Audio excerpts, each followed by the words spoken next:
We're going to talk about contributions in 2023. The numbers come in for 2023 in June of 2024. So we're going to talk about those contributions. We're going to talk about the qualities of a fundraiser. And then we're going to spend some time talking about myths of fundraising. In other words, there's some things out there that people think are true and they're not true. And I want to go through those with you and tell you why they're not true. So let's start with the 2023 contributions. First of all, let me make a statement. There's not a shortage of money, just a shortage of big, bold, exciting ideas. Remember that statement. There's not a shortage of money, and I'll show you in just a minute the amount of money that was given away last year. There's not a shortage of money. There's a shortage of big, bold, exciting ideas. That's your job. Your job is to create those big, exciting ideas that you can present to your prospective donors. So if you said to a donor, look, we're running a little bit short in our budget. Would you be able to give us some money to balance our budget? That's not an exciting, big, bold idea. Now, that doesn't mean someone's not going to give to you, but if you're going to maximize their ability to give, if you're going to maximize their gift, you've got to get that exciting, big, bold, exciting idea in front of them and let them know. A lot of times, people are going to look at what's my gift? What's the impact my gift going to have on your organization? That's a key word. I'll say this a number of times during our 6 one-hour presentations. Use that word impact as many times as you can when you're talking to prospective donors. Here's the impact of your gift. After your gift is made, here's the impact your gift had on our organization. Okay, so let's look at 2023. But let me go back and just talk to you just a second about 2022. You may not remember, but in 2022, the American public gave away $499 billion. So in 2023, they gave away $557 billion. Now, look at the chart because it's important. Look where the money's coming from. Of that $555 billion, 67% is coming from living individuals. 7% of corporations, 8% from wills and bequests, and 19% from foundations. Now, let me talk a little bit about each one of those in a minute. Who's your greatest source of giving money to you? Just look at the chart and you can see it's your living individuals. That's who you want to be focusing on. That should be a large part of your portfolio is living individuals. Now, that doesn't mean that you take corporations out of your toolbox. You certainly want to call on corporations, especially if they have some involvement or have had some involvement with your organization. But keep in mind, they're only giving 7%. Last year, they only gave 5% to that $499 billion. So corporations giving 7%. But let me tell you, when you're dealing with corporate America, it's got to be win-win. Got to be win-win. You have to go in and you have to talk to a corporate CEO about the fact that what we do can help your organization, So it's very important that they know that before you ask them for a gift. I can tell you some stories about this, but I know one story that I remember where we called on a university, and the university had a donor that ran a very large hospital corporation. And so when I talked to the dean of nursing said, I'm going up to see this CEO, and I'm going to tell him all the things that we need, and I'm going to ask for X number of dollars.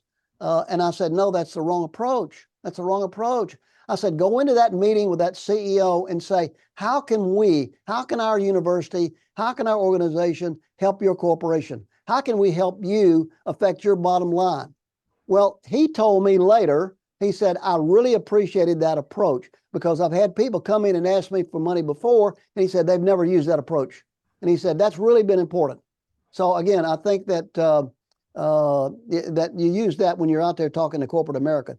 Wills and bequests, that's certainly an area that you need to be talking about. We're going to talk about that a little bit more as we get through this presentation today. And most of you don't do a good job in that area at all, and you're leaving a lot of money on the table. We'll talk a little bit about that.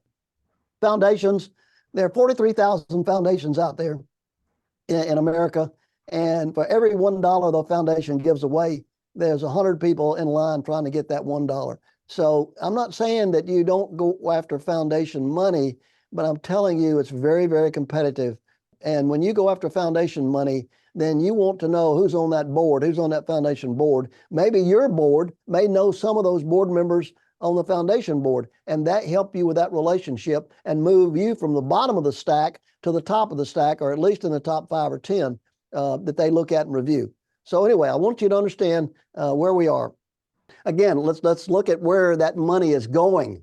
Of that $557 billion, where's the money going? 24% is going to religious causes. The Salvation Army is in that category. Now, of that 24%, $145 billion, Salvation Army, for instance, raises about $2 billion a year. Look at human resources, it's about 14% of that money, and education is about 14%. Last year, human resources was 14%, education was 13%. It was the first year last year where education was not number 2. So anyway, just keep that in mind. You can see what these are. Okay, so here's my formula for success. BP plus CS times E equals S. What does that stand for? It says basic principles plus common sense times effort equals success. You have to understand the basic principles of this business. Now, if you think that after 35 years or 40 years that I've been in this business that I know everything, you're mistaken, because I don't. I'm learning new things every day in this business, and you will too. But I do have a basic understanding of those basic principles. I know what those principles are. But here's how you can move the needle. Here's how you can improve yourself in this business, and that is using your God-given common sense. Your common sense are very important. And then if you apply some effort to the basic principles plus the common sense, that equals your success. That's how you're going to be successful in this business. Basic principles plus common sense times effort equals success. Okay, let's talk about the 4 qualities of a fundraiser. I get calls weekly that organizations are looking for development officers. And I'm going to tell you, they're not out there. They're not out there. And a lot of times I tell the organization, grow your own fundraiser. And I said, here's the 4 qualities I look for in a fundraiser. Number 1, they have to believe in the mission of the organization they represent. Why is that important? You can't go out there and sell something you don't believe in. If you don't believe in the mission, then why are you out there? Why are you trying to raise money? You're not going to be very successful. Certainly you're not going to be passionate about it. You got to believe in the mission of the organization that you represent. Number 2, you have to have people skills, and you also have to have writing skills. You have to be able to write. You have to be able to write a note to someone thanking them. You have to be able to write proposals. Whatever you have to write, you have to have those writing skills, but you have to have people skills. You have to be able to communicate with people. You have to have communication skills. That's very important. Number 3, you have to cross the T's and dot the I's. This is a detailed business. Detailed. You got to cross the T's and dot the I's. I've said it before. If you're not detailed, then you probably won't last in this business. And number 4, you have to have a strong work ethic. You have to be out there knocking on doors. You have to be out there seeing people. Again, this is a numbers game. You'll hear me say this again a number of times through these 6 one-hour presentations. This is a numbers game, but you got to be out there seeing people and knocking on doors. Now, I'm telling you that if you don't have that strong work ethic, you're not going to succeed. There's no money in your desk. I've said it before. You got to be out there seeing people and talking to people, and you'll be surprised what you'll find out, and you'll be surprised how successful you're going to be if you'll get out there and see people. So those are the 4 qualities I look for. Now, I haven't said anything about development. I haven't said anything about development because we can teach development. We can teach you development principles. We can teach you those basic principles I mentioned earlier. I can't teach you those 4 qualities. If you don't have those 4 qualities, you probably won't last in the business. Probably ought to be looking at something else. So again, look at those 4 qualities. If you don't have a strong interest in those 4 qualities, then maybe you need to be working on those areas. All right, let's talk about the myths of fundraising. I want you to pay close attention to some of the points I'm making, because some of the points you probably think are true, which are not true. And I'll tell you some stories as we go through this. All right, first of all, here's a myth. Tax deductibility is a power incentive. Tax deductibility is a power incentive for people to give. No, no, it's not. That's not and all the years that I've been doing this business, I have never have I gone in and started a presentation off by saying your gift is tax deductible. I've never said that.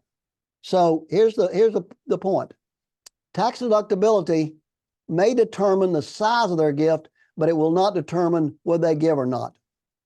So it may determine the size of their gift, but it won't determine whether they give or not. They're going to give because they have an interest in what you do, and that's going to be their primary reason for giving back to you. So it's not tax deductions or tax advantages are not important to them. We just raised over $30 million for NIL here at Auburn University, and that was not tax deductible by any stretch of the imagination, and no one actually made that a prerequisite and said, hey, I got to have tax deductibility to make a gift. They gave to that because of their involvement, because of their interest in Auburn athletics. Same thing holds true with your organization. If you got someone involved in the organization, they're going to give, and they're not going to give because of tax deduction. Foundations and corporations are the biggest donors. We just got through talking about that earlier. It's not 26% of the money of that $557 million was given by corporations and foundations in 2023, down 1% from 27% given in 2022. So again, not to take foundations and corporations out of your toolbox, but at least you need to know where the money's coming from and where you need to focus your attention. Where is it? It's the living individuals. Do you want to call on corporations? Yes. Do you want to solicit foundations? Yes. But you're not going to spend 100% of your time there. I'll tell you one other thing. I've noticed that new development officers, when they get in the business, the first thing they want to do is they want to go to a state giving seminar, because they think that's where the money is. Well, that's not where the money is. Remember, in that number I showed you, it was only 8% or 9% of the money was given away in a state gift. We're going to talk more about that, as I said, later. Okay, special events are the best way to raise money. Now, some of you may think this is true because some of you raise a lot of money with special events. Are they with golf tournaments, with auctions? It's not the best way to raise money. It's not the best way to raise money. And we'll talk about that in just a minute. Special events are certainly something you need to do, but special events are what I think are friend raisers. Friend raisers. You're getting people involved in the organization. So letting them know who you are. But if you're expecting to raise large sums of money from events, it's not going to happen. What does an event cost you? What? 50 cents on the dollar. If you're raising money through one-on-one, face-to-face solicitations, it's probably less than 10 cents on the dollar, maybe 5 cents on the dollar. So your cost is certainly more effective if you're doing face-to-face solicitations than you are doing a special event. But here's my question, which I found out and discovered years ago. What do you do after an event is over? Okay, you're certainly going to make sure you got all your money recorded and turned in. What I would recommend to you is take a list of people who attended your special event and screen those people.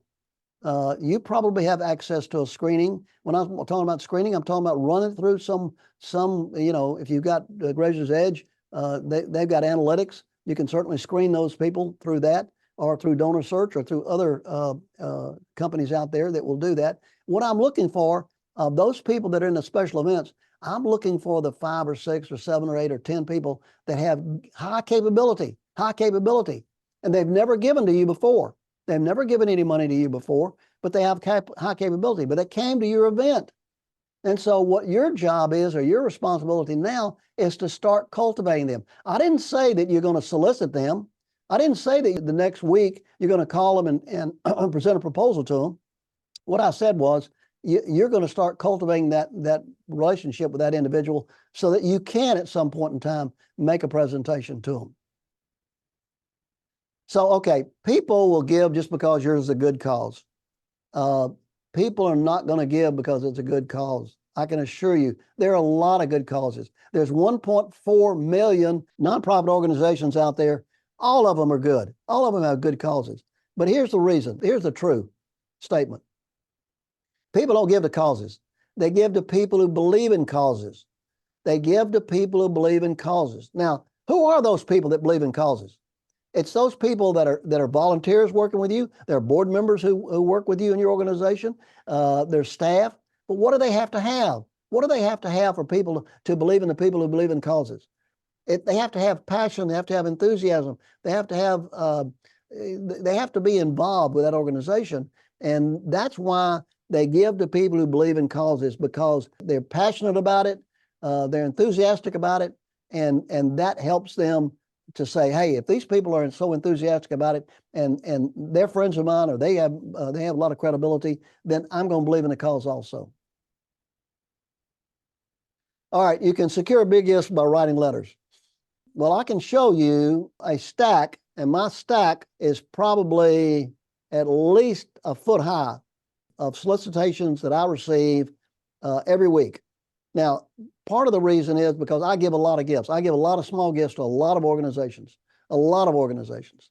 I may give to 60 organizations in a year's time or more. So, the myth is they don't secure big gifts from me by writing letters. You're not going to secure big gifts by writing letters. It's not going to work. Why do people do that?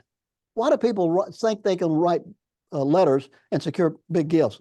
Because it's easy. It's a shortcut. I don't have to get in front of you. I don't have to sit there and ask you for a gift. It's called that fear factor. It's called the fear factor. I don't want to sit there and ask you for a gift, look you in the eye and ask you for a specific dollar amount. I don't want to do that. So therefore, you can't secure big gifts when you write letters. What you have to do is one-on-one solicitations. That's the most effective way of raising money. If you don't hear anything else I say the rest of this presentation, remember that if you want to raise money, then you raise it with one-on-one solicitations. I know we work with an organization. They did a banquet in December, and they raised several $100,000 in that year-end banquet. We go out with the head of the organization, and we went out together and spent 30 minutes with an individual and raised $150,000. Now, that's probably as much or more than they raised in the banquet. Think about how much work went into that banquet. Think how much time and effort went into that. So the most effective way is one-on-one solicitations. And that's the way you raise big money. Okay, myth, the state of the economy is a key to fundraising. Only in a couple of years has the state of economy affected fundraising. In 2008, when we went through a recession, I remember that time because we had a lot of organizations, not organizations or not schools, organizations we were working with, because we told them, we said, even the economy is slow, you cannot stop. Campaigns die a quick death, not a slow death.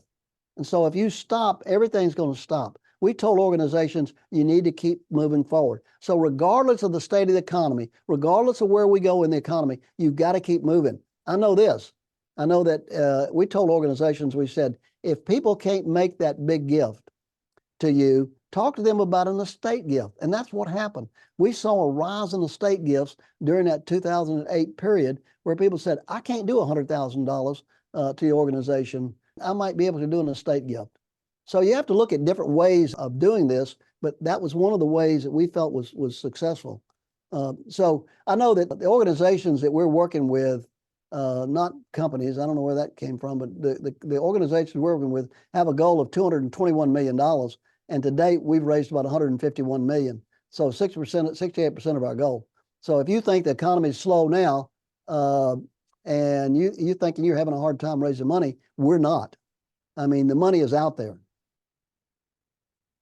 Okay, if people care deeply about an issue, they will find a way to support you. That's the point I was trying to make earlier when I said they cannot give you that six-figure gift that they've been giving you, or that large gift, but maybe they could give you an estate gift or put you in their estate for a future gift. So you have to look for ways to do that. You don't stop. I know there was an organization in Atlanta, I remember this, and they were doing a $35 million campaign. It was a private school, and they stopped. They said, we have to stop. We can't raise any more money. So they stopped for a year maybe, and they tried to get it started back again, and it didn't work. It didn't work. They had to end the campaign. So you don't stop at any point in time in a campaign. Once you start, you keep going. All right. Wealth is mostly determined of a person's willingness to give. No. Wealth certainly determines whether they want to make a large gift or not, but wealth is not determined whether a person's willingness to give to you. Let me tell you what it is. It's about their interest or their involvement in the organizations. You know, there's a basic principle. It's not listed here. A basic principle says people who are involved in organizations tend to become committed to those organizations, and the dollars follow the commitment. Let me repeat that. There's a basic principle that says people who are involved in organizations become committed to those organizations, and the dollars follow the commitment. I use this example a lot because I go into schools and they'll say to me, well, Jerry, we've got this multi-billionaire across town. Let's go get some of his money.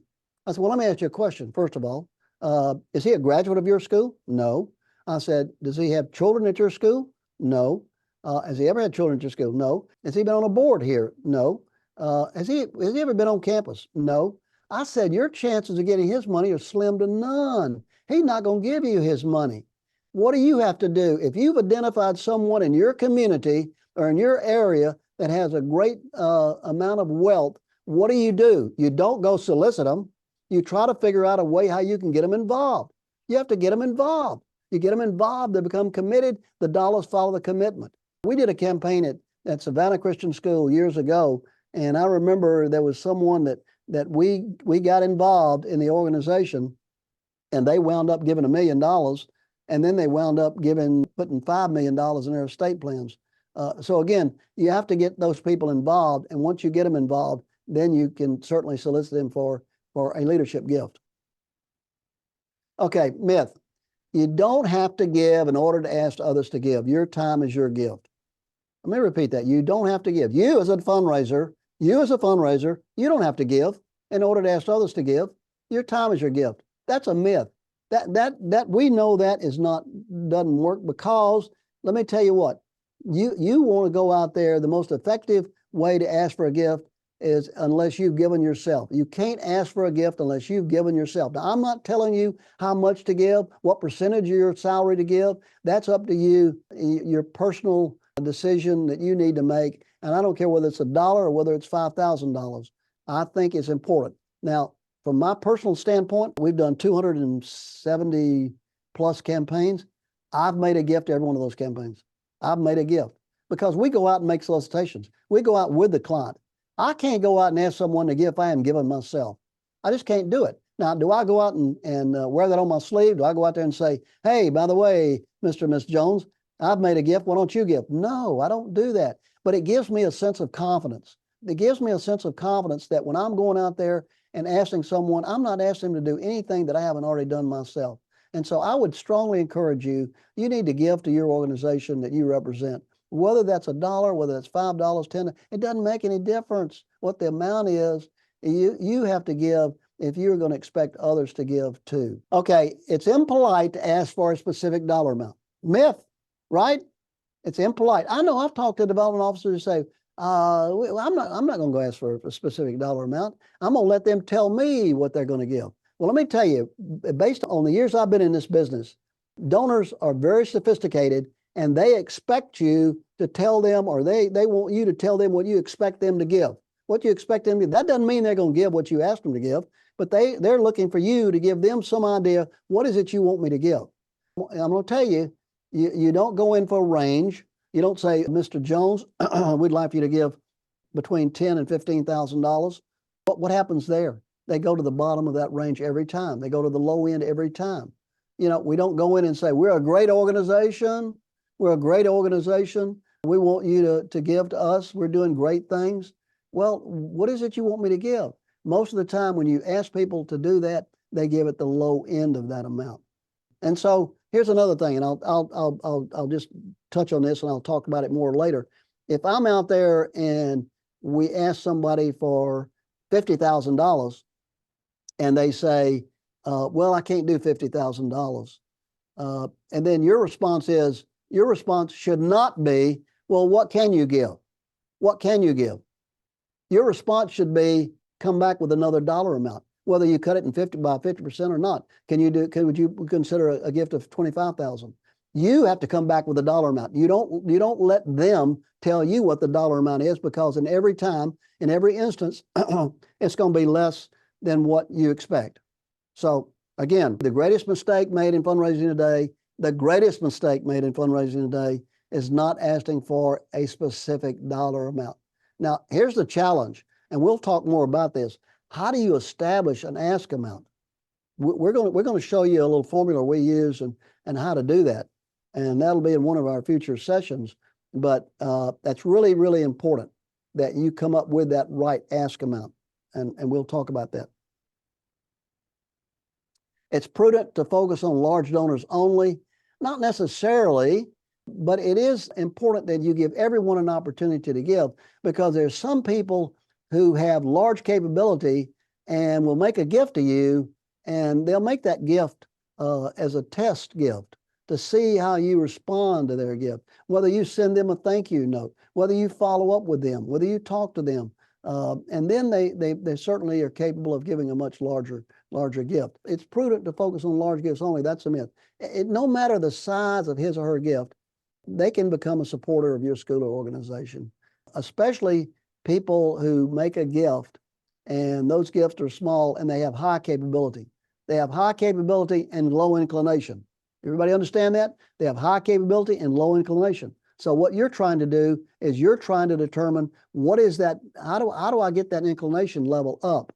And when you get that inclination level up to match their gift capability, that's when you maximize their gift. You maximize their gift when that happens. So what you do with someone who gives you a small amount of money and you look at them and see they have high potential, then your job is to build that relationship with them, their inclination rating, so that you get that inclination up higher. And we've got instances where we know that works, and we'll talk more about that in the future. Okay, so here's what you find in all the campaigns that we do. 85 to 90% of your donations come from 10 to 15% of your donors.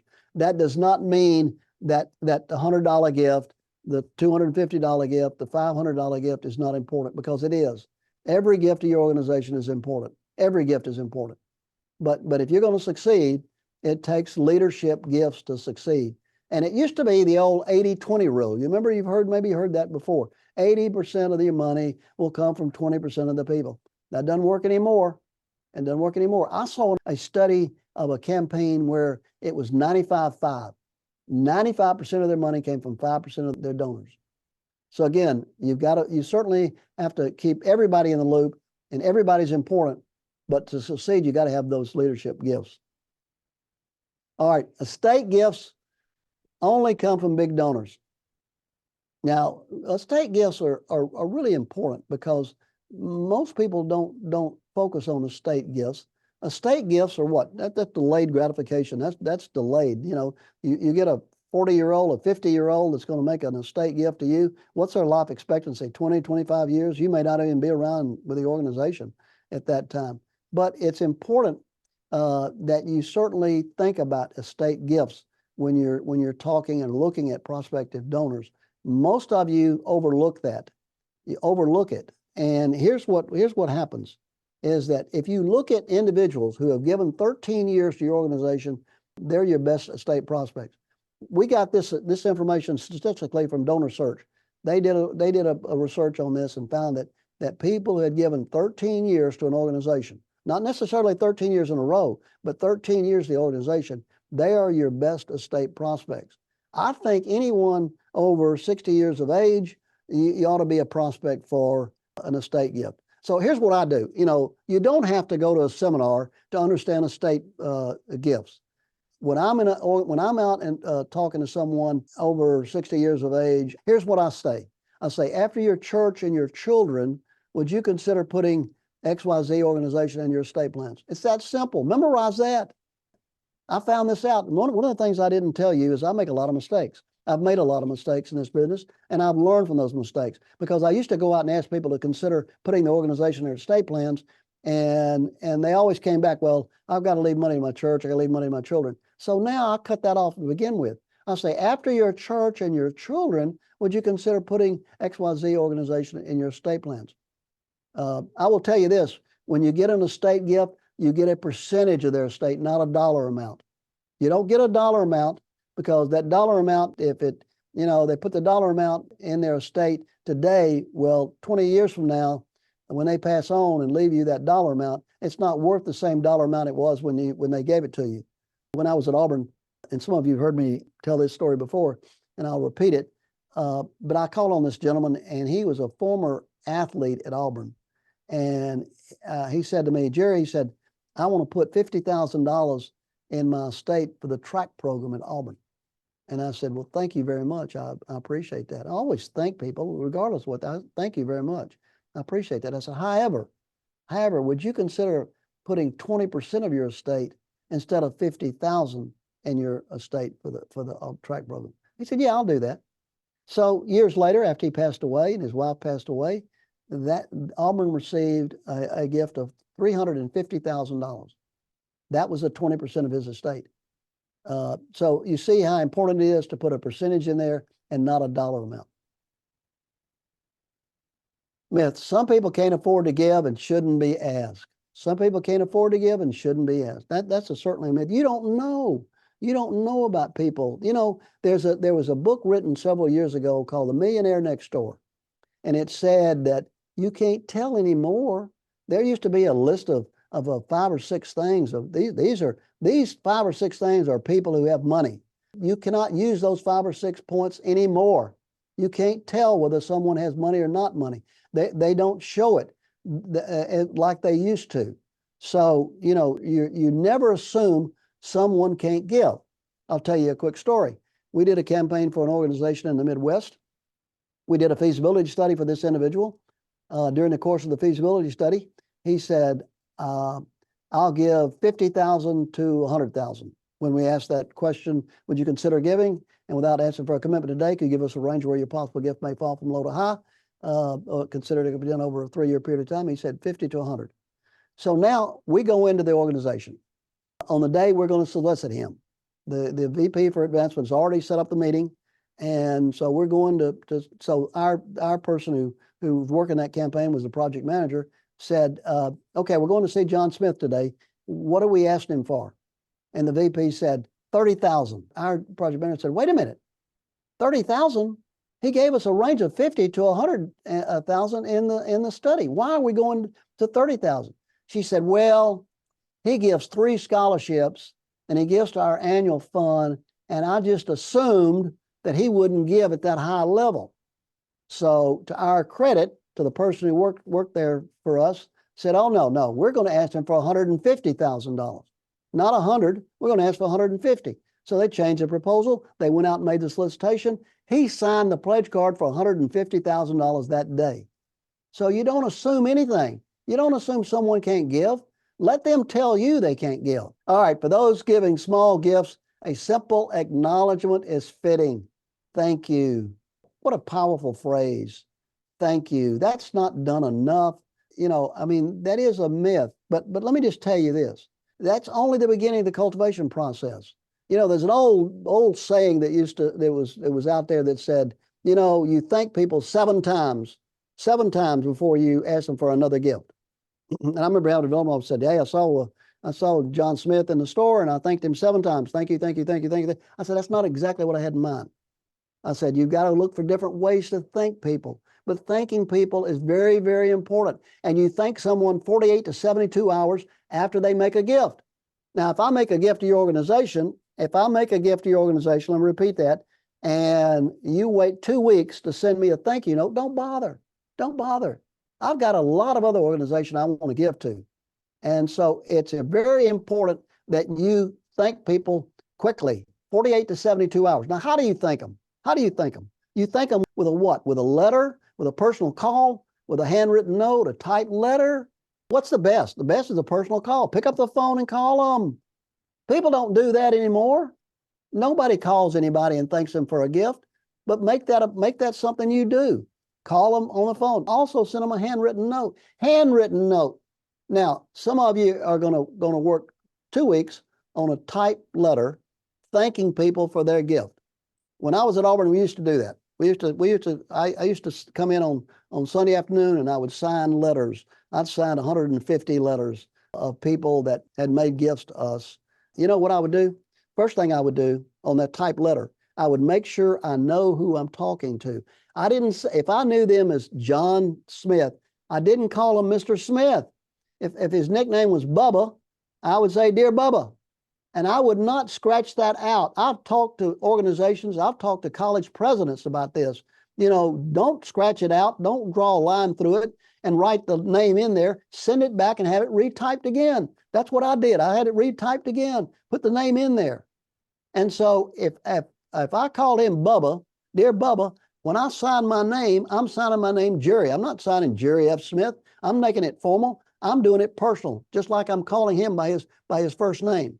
So, and I always write a PS in the letter. If you've got a typewritten letter, always write a PS. Now, I preach this. I've been preaching this for years. And so all the organizations I told you I give to, and I make my gifts in December. Well, in January, I start getting thank you letters back. Now, invariably, I will get letters back that do not have a PS on the letter. And that really bothers me because we talk about it so much that handwritten PS is what people read. You think people read your letter? You spent 2 weeks working on it. You got 3 paragraphs there. I'm telling people don't read anymore. They don't read anymore, and they're not going to read your letter, but they're going to read that PS, and that's what you should put on every letter. Every letter. That's why that handwritten note is so important. They will read that. They will read that handwritten note. Okay, if your early fundraising calls don't spark interest, chances are you'll fail. Well, listen, if that was true, most all of us would not be in this business. We'd probably be doing something else. We'd maybe a greeter at Walmart. You know, you got to be persistent, and you got to be consistent, and you got to hang in there. And that's why giving up is a last resort. Failure is not an option. We talk about you've got to stay with it. If it was easy, let me tell you, development officers, all of you, the development officers on this call, if it was easy, anybody could do it. It's not easy. This is not an easy business. It's not brain surgery either, but it's not an easy business. But you have to be persistent. And I'm not talking about, I'm going to really get on it. I'm going to really make all these calls today, you know, and then tomorrow you don't do anything. The next day you don't do much. You know, you got to be excited and persistent and consistent every day if you're going to be successful in this business. So giving up is a last resort. You don't give up. You don't give up. You'd be surprised what will happen to you when you work hard. When you work hard. Now, you know, one of the things we're going to talk about too is, you know, the number of calls you need to make to be able to get an appointment. And, you know, it's going to be interesting. You need to measure this too. Does it take me 10 calls to get one appointment? So that seems to be the average sometimes. Some of you can do better than that, and I'm glad you can. So we talk about 100 calls per week. This is a numbers game. Numbers game. 100 calls a week, that's a lot of calls. 20 calls a day. Anybody you can do 20 calls in an hour. You got to have a large portfolio, and you got to make those calls. You've got to make those calls to get those appointments. Now, is that the best way? We'll talk more about this too, and I don't want to get into a lot of detail. Is that the best way to get an appointment? Sometimes it is, sometimes it's not. There are other ways to get appointments. We'll talk about that too when we talk about getting appointments. Okay, if you don't know how much a prospect can give, shoot for the moon. If you don't know how much a prospect can give, shoot for the moon. Well, that's certainly a myth. You cannot do that today in this business. You can't go out there and ask someone for the moon. You know what they're going to do? They're not going to give what you asked or anywhere close to what you give. They're not going to give a half of what you asked for. They're going to give nothing. They're going to give nothing. So I'll tell you this story. I was working with a university in the Midwest, and I called on a board member who was actually chairman of the board of this university, another university. He was a board member of this university we were working with, but he's also chairman of the board of another university. He said, Jerry, let me tell you this story. He said, I had the VP for advancement come to see me. And he said, we sat in my living room and we talked for an hour and had a good conversation. We talked about the university. We talked about a lot of things. And he said he got up to leave and he had an envelope sitting there in front of him. And he said, Mr. Jones, when I leave, I'd like for you to open this envelope and look at it. He said, okay. So he said, you know, after the gentleman left, He said in about, an hour, I picked up the envelope, opened it up. He said, Jerry, you won't believe it. He said, they asked me for 10 times my capability, 10 times. He said, I said, well, what did you think? He said, I got mad. Matter of fact, he said, I got mad as hell. He said, I said, what are you going to do? He said, I'm going to do nothing. I'm not giving him any money. So what does that say about that VP? First of all, I say he didn't do his homework. He certainly didn't do his homework. He didn't check that person's capability out. He didn't ask him for a specific dollar amount, look at him in the eye. And so, he certainly didn't follow up with him, because I asked him that. I said, has he followed up with you on that? He said, no, I hadn't heard from him. No, my conclusion there is this VP is probably in the wrong business. He probably needs to be doing something else. Okay, so we're going to talk more about ask amounts. I said that earlier. It's both an art and a science, and you got to come up with a number. You got to come up within a range here of what this person's capable of doing. You can't shoot for the moon. You shoot for the moon, they're not going to give you half of what you asked for. They're going to give you nothing. I used to think that. Early on in my career, I said, if that person's capable, shoot for the moon. What can they say? No, that doesn't work anymore. I've learned that. You don't do that anymore. You got to come in there with a realistic ask amount, and it's got to be within a range that they would consider. Okay. So you can run this campaign or run I shouldn't just say campaign, I should say any fundraising organization on the cheap. What does that mean, on the cheap? What does it cost you to raise $1? If you don't know, you need to find out. You need to, at the end of the year or end of your fiscal year, find out what it costs you to raise $1. Look at all your expenses. Look at what your salaries are. And then look at how much money you've raised. And then divide that out. And you come up with a dollar amount. This is how much it cost me. When I was at Auburn University, my cost was 12 cents on the dollar. It cost me 12 cents to raise $1. Now, I would think that's probably a little high, especially today. But I think that you've got to look at how much it costs, because I want to tell you, I think that you should be looking at 10 to 20 cents per dollar raise is acceptable. I think 20 cents per dollar raise is way high. You find that to be true with a new organization that are just starting out or maybe fairly new. Their cost is going to be a little bit higher than what yours would be if you've had an established relationship with prospective donors. Here's what's interesting. 60% of nonprofits spend 5 cents or less on fundraising. 60%. Now, when you're talking to your board and the board says, why aren't you raising any money? Tell them how much you're spending on raising $1. And if it's 5 cents or less, I'm telling you, you're not spending enough. You have to spend money to make money. And most of the board members certainly are in business for themselves or work for businesses. They understand that. And you got to get that across to people that are on your board. It takes money to raise money. So that 60% to spend 5% or less, 5 cents or less, that's certainly not going to get you where you want to go. Okay, giving is largely a rational decision. No, it's not a rational decision. If it was a rational decision, you're not going to get very much. You're going to get a small amount of money. You're not going to get a large amount of money. People do what? People give when it's an emotional decision. They give it based on emotion and involvement. Emotion and involvement. So especially in universities or colleges, we try to take people back to when they were in school. We try to talk about, because that was the greatest time of their life, right? We talk about that. We want them to think more about that part of their life than they do today. But in any organization you're working with, it's got to be, they've got to be involved. They've got to see the impact. They've got to see what you're doing. They got to see the lives you're changing. They've got to see that. You've got to talk about that. You talk in terms of people, not numbers.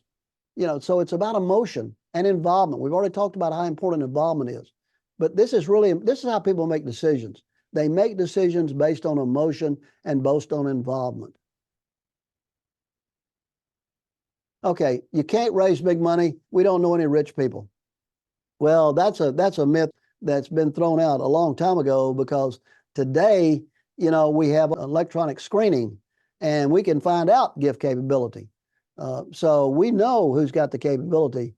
Now, we don't know whether they're going to give to you or not, but we certainly know who's got the capability, and those are the people you certainly can focus on and building relationships with. Every organization has people with affluence and influence. Affluence and influence. While I'm mentioning these two words, affluence and influence, let me just make this side note. People on your board have to have two qualities. Every board member has two qualities, affluence and influence. If they don't have affluence and influence, they don't need to be on the board. You don't need those good old boys. You need people with affluence and influence. And because of prospect rating, let me tell you, prospect rating has changed so much over the years. When I first started in this business, we would sit around a table with 6 or 8 individuals, and we would throw out a name, John and Mary Smith. And I learned this too. When I first started doing it, I said, what would they give? Well, somebody would say, well, they give 50. Well, when I started saying, what are they capable of giving, I got much larger numbers. So I started using that word. What are they capable of giving? And people say, well, they could give whatever. I said, could they give 100? Yeah, they could do that. 200? Yeah. So we got information, but we didn't get a lot of information. We didn't get a lot of good information. The only information we got was, well, that couple, that husband and wife just divorced, and so they're not going to be in a position to do that. But as far as getting a dollar amount, we didn't get very much there. Now we know. Now we know when we go through prospect rating and we identify this individual that has the gift capability, we know this is somebody we want to work with. We're going to take that prospect rating. We're going to talk about that in one of our sessions, and we're going to look at those numbers, and then we're going to help you identify how to make an ask from that rating, and the inclination rating we also use. So, all right, donors are drawn to organizations in need. Here's a key word, need, N-E-E-D. Eliminate that word from your vocabulary. People do not give to needs. They don't give to needs. People give to opportunities, not needs. So don't talk about we need this or we need that. Talk about what the opportunities exist out there for your organization. You know, we have a tremendous opportunity to affect the lives of X number of people if we can raise this kind of money. We don't say we need this money to be able to affect lives. No, we've got these opportunities out there. Use that word and not needs. It's really important distinction between who you're talking to and what you're trying to accomplish when you're using opportunities. That's a big, broad term. That's an exciting term that people will certainly get more involved and interested when you talk in terms of opportunities, not in terms of needs. Okay, so I've talked pretty fast as I usually do, and I've covered a lot of ground. Let me see if we got any questions now.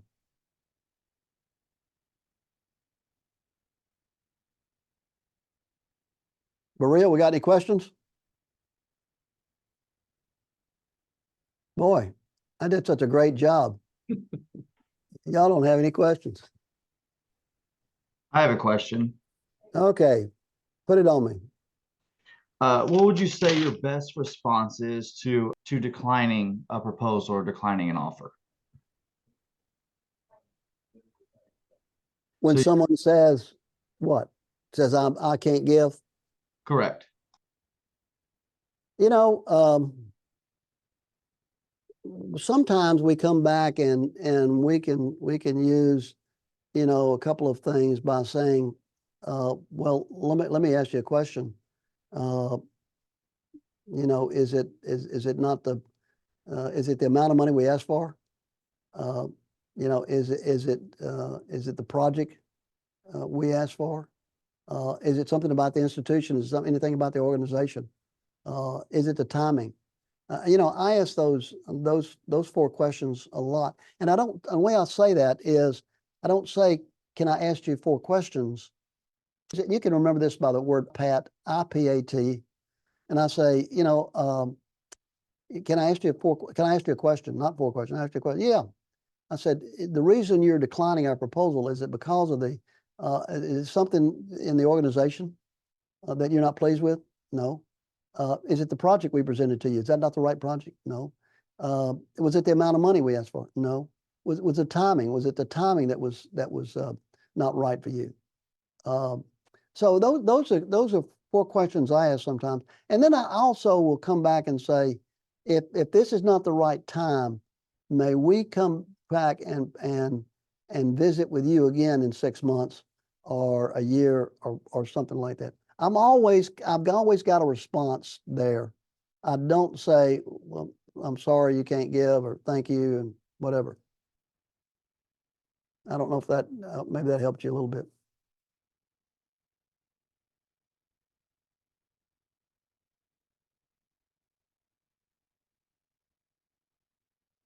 Any other questions? I got 4 minutes.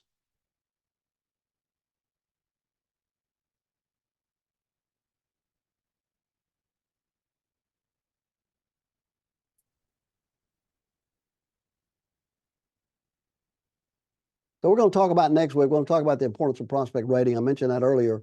And we're going to talk about how we rate people, and then what we do with those rating numbers, and then how we look at the inclination rating and how important the inclination rating is in terms of establishing an ask amount. So we'll go over through that. And again, I think it's really important that you understand and you follow this theory. Again, some of you are fairly new in this business. Some of you have been in this business for a long time. Probably what I've said to you, and if you've been around me for a while, you've heard me say some of these things. Our philosophy is much different than most other organizations that you've come in contact with, consulting organizations. I started out in this business as a coach, and I started out at the university level, and I started out recruiting student athletes. And I had to build a relationship with the student athlete, with the parents, with everyone involved here. And then I had to close, and I had to get them to sign a grant and aid. I didn't realize that I was learning development skills when I was coaching and recruiting student athletes, because it's the same principles. I mean, one of the books I've written is Success is Spelled with 3 C's: contact, cultivate, and close. So what was I doing? I was contacting, I was cultivating, and I was closing.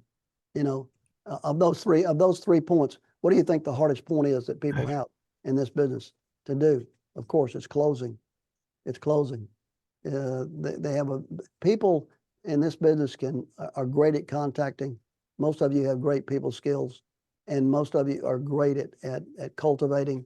I mean, I've had development officers tell me before. One person told me, one lady, she said, "Jerry, I'm a queen of cultivation." She said, "I can cultivate, cultivate, and cultivate." And most people, that's what they do in development. They cultivate, cultivate, and cultivate, and then they cultivate some more. But very, very few people know how to close. And we'll talk about that. We'll talk about that some more. That's a really important point, how to close. And you should be closing from the very first time you meet someone. You should be trying to close that gift. Okay, thank you all for being with me today. And, we got 5 more sessions, and I look forward to having you on there. And if you want a copy of this slide, you can send an email to Maria, and she'll email you a copy of the slides. If you want those, you can have those. And in the meantime, if you think of something later, send me an email or send Maria an email with a question or comment, and I'll be glad to get back to you. Thank you all. Have a great day and a great rest of your week. And I will see you next time around. Thanks, Jerry. Thank you. Great session, Jerry.